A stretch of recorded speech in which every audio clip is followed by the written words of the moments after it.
캄보디아에서 송환된 한국인들이 국내 수사 과정에서 대거 구속됐습니다. 현지에서 폭행이나 고문을 당했다는 주장도 나오면서 이들이 피해자인지 가해자인지를 두고 또 논란이 커지고 있는데요.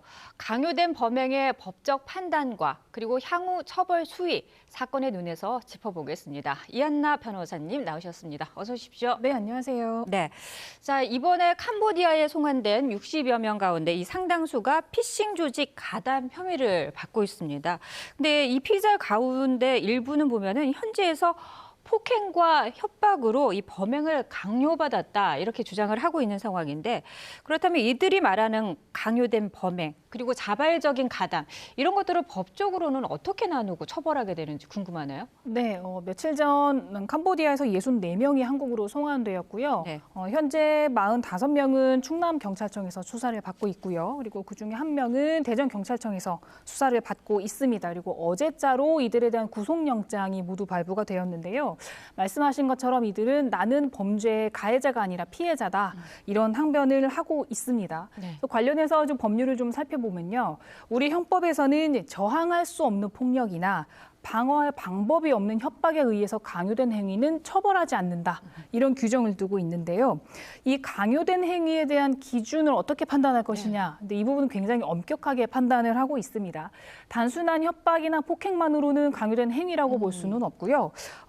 저항을 절대적으로 할 수 없을 정도, 네. 완전히 항거 불능 상태 정도에 이르러야 한다고 보고 있는데요.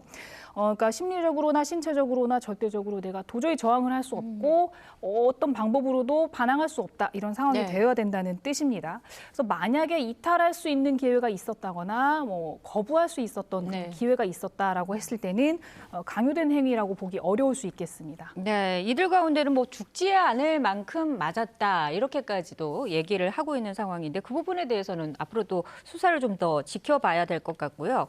그런데 이들이 이제 국외에서 범행을 저질렀단 말이죠.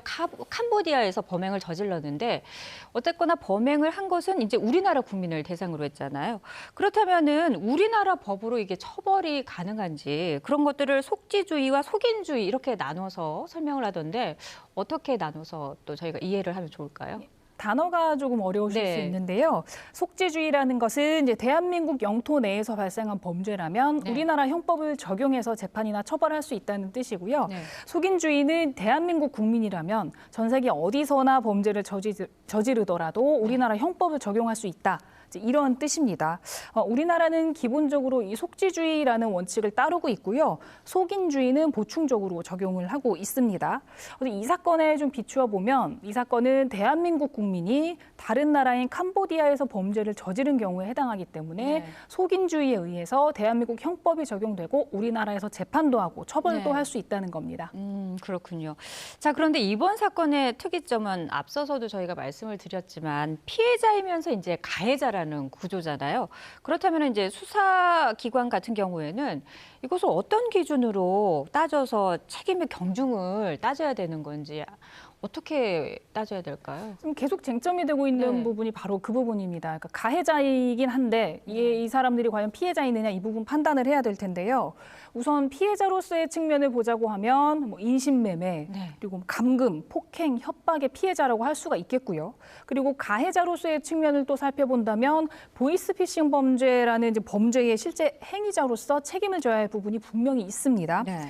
만약에 아까 말씀드린 대로 이들의 범행이 강요된 행위로 인정이 되어서 만약에 온전히 피해자로만 판단이 된다고 하면 책임질 내용이 없겠죠.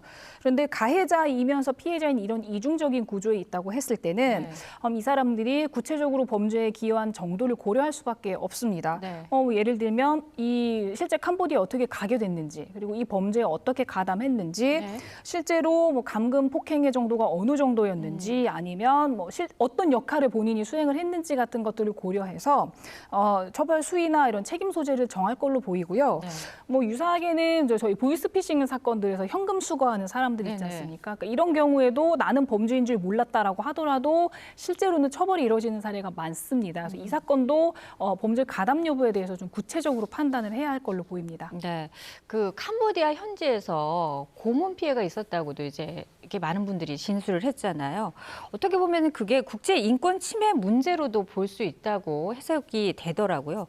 이 부분에 대해서는 우리 정부가 어떻게 취해야 될까요?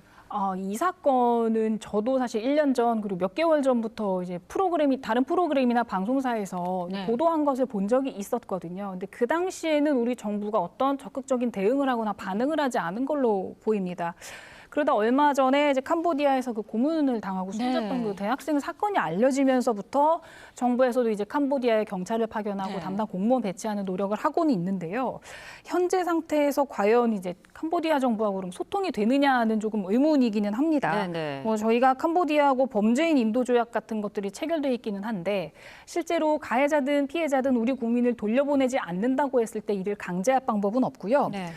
말로 그 코리안 데스크라는 것을 지금 설치하겠다고 하는데 이 코리안 데스크 같은 경우에도 단독적으로 수사할 수 있는 권한이 없습니다. 그러니까 결국은 캄보디아와 반드시 협력을 해야 저희가 어떤 수사나 이런 것들을 할 수 있는 상황이어서 이렇게 국제적인 문제임에도 불구하고 저희가 처리할 수 있는 데는 분명히 한계가 있는 상황인 겁니다. 그렇군요. 자, 이번 사건을 계기로 사실 요즘 다들 취업이 어렵다고 하는데 그래서 우리 청년들이 국내뿐만 아니라 해외로 취업을 하려고 많이들 관심을 갖고 있는 상황에서 이런 해외 취업, 단기 아르바이트를 미끼로 한 강제 노동력 사기가 계속 이제 이루어지고 있었습니다. 이런 것들이 앞으로 반복되지 않으려면은 어떤 점에 저희가 또 주의를 해야 될까요? 우선은 이제 취업 사기라는 점을 저희가 전제로 한다면 해외 취업을 이유로 출입국하는 것을 조금 꼼꼼히 살펴봐야 될 것 같습니다. 그리고 해외로 취업을 하는 경우라고 하면 이를 신고하거나 등록하는 규정을 좀 별도로 두었으면 좋겠고요. 실제 해외로 취업하는 것을 알선하는 업체들이 좀 있습니다. 이런 업체들에 대해서도 등록 신고를 좀 의무화하고 관리 감독을 해야 한다고 판단이 되고요. 그리고 이제 우리나라에 이미 인신매매 방지 및 피해자 보호법이라는 법률이 있습니다. 그러니까 이 법률을 또 보면 5년마다 인신매매 방지를 위한 종합 계획을 수립하도록 법률로 정하고 있거든요. 그러니까 이런 법률이 있기 때문에 이를 기초로 해서 이번 사건처럼 출국한 뒤에 장기간 연락이 되지 않는다거나 이제 국내로 돌아오지 않는 경우에 어디선가 강제 노역을 하고 있을 수도 있고 범죄에 가담했을 수도 있다는 경우를 가정을 해서 좀 수시로 이제 모니터링을 하고 꼼꼼히 관리하는 제도가 필요하다고 생각이 됩니다. 네, 알겠습니다. 오늘 말씀은 여기까지 듣도록 하겠습니다. 고맙습니다.